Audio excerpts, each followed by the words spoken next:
you guys asked me to talk on how to know when you have encountered a real divine feminine.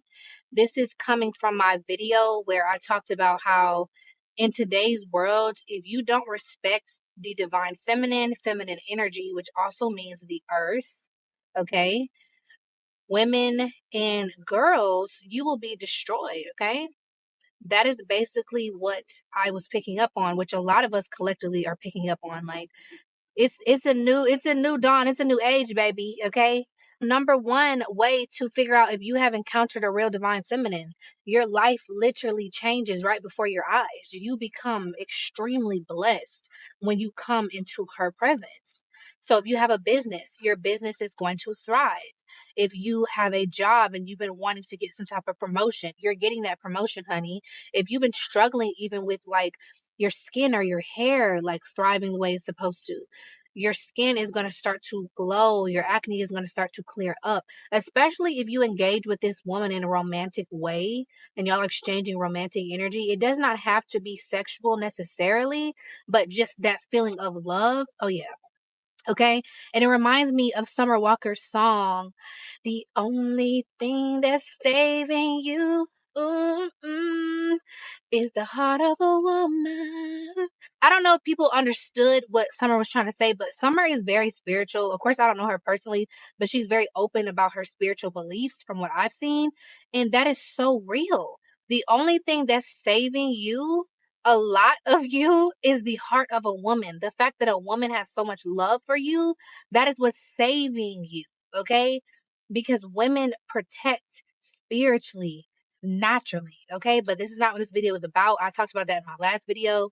However, when you come across a divine feminine, honey, you're going to thrive like you've never thrived before, like in every way, mentally, physically, financially. You're going to thrive. Things are going to get better for you, especially if prior to meeting her, you were dealing with a narcissist. You are going to notice a huge difference in yourself and your own energy, right?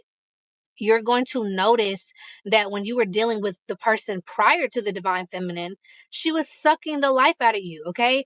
Or he was sucking the life out of you, and your face was sunken in. You had dark circles over your eyes. Your edges were falling out. Your hair was falling out.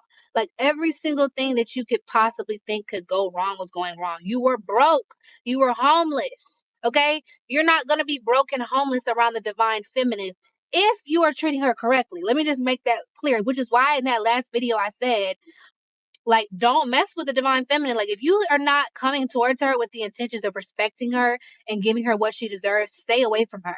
Because although she blesses you, she can also take from you. And it's not really her taking from you, it's really God, because God is watching to see how you treat his divine feminine. And if you disrespect her or try to harm her, yeah, you're going to be homeless and messed up. And she may be right there with you until she removes herself from that situation, okay? Like, yeah. But if you encounter a divine feminine and you are doing right by her, you have good intentions, you're respecting her, you're being honest with her, all the things, then yeah, you're going to be thriving, honey. Okay. There's a difference. I hope that makes sense. Yeah. The second way that you can tell that you're dealing with a divine feminine is she's not like the others. She's not like other women that you have encountered ever. She's nothing like them. And typically what happens, especially when you're talking about a masculine dealing with a feminine, typically what happens is that masculine is not going to like the fact that the feminine is different. That masculine isn't going to like the fact that the feminine is not like the other women, because the masculine has been programmed to only go after a certain type of woman. Okay, they're very, very strategic with the type of information that they put on the internet and how they want our masculines to date and who they want our masculines to exchange energy with.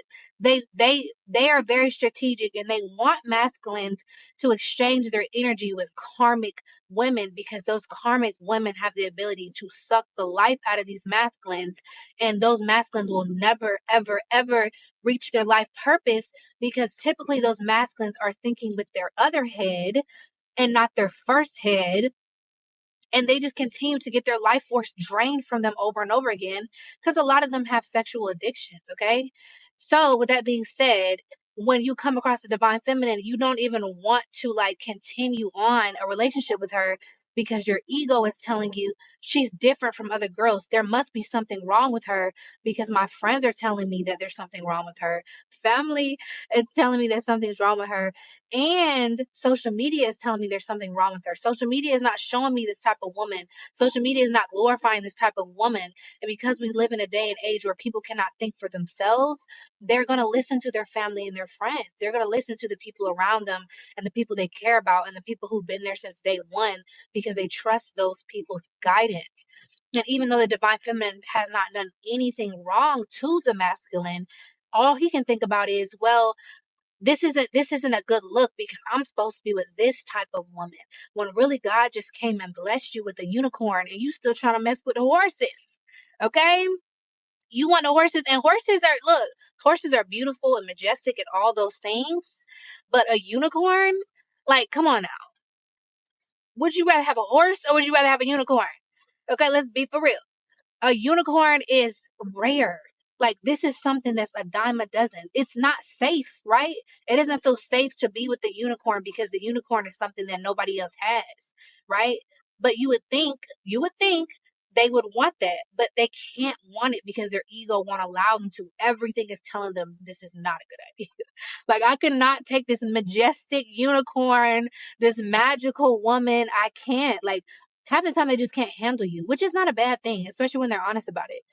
However, that is the situation a lot of masculines go through. So, second reason, I know I'm yapping, you will come across a divine feminine, is she's not going to be like other girls. Okay, she's going to be different, and typically everything around you is going to tell you that that's a problem, when really that is the solution. Really, that's not a problem, right? Someone who's authentic, someone who's themselves, someone who doesn't like do what everybody else does. Like, you can't compare her to no one. Yeah, that's a unicorn, baby.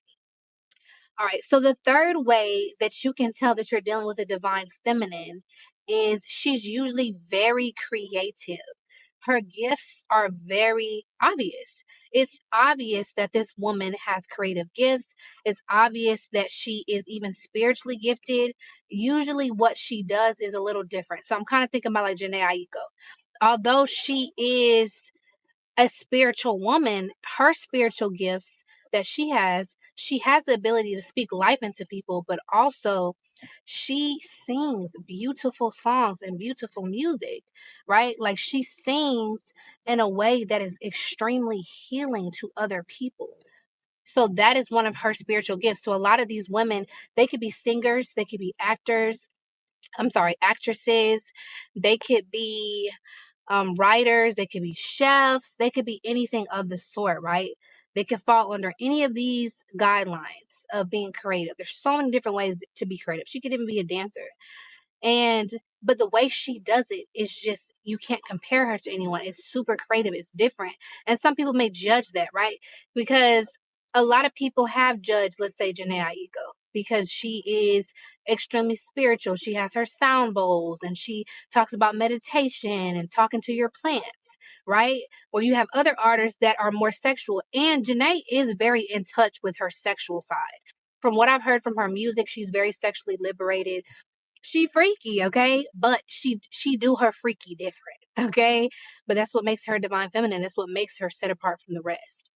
Obviously, these are not all the ways that you can tell you're dealing with the divine feminine, but I do hope this helped and gave insight to anybody who needed it and wanted more clarity around how you know you're dealing with the divine feminine.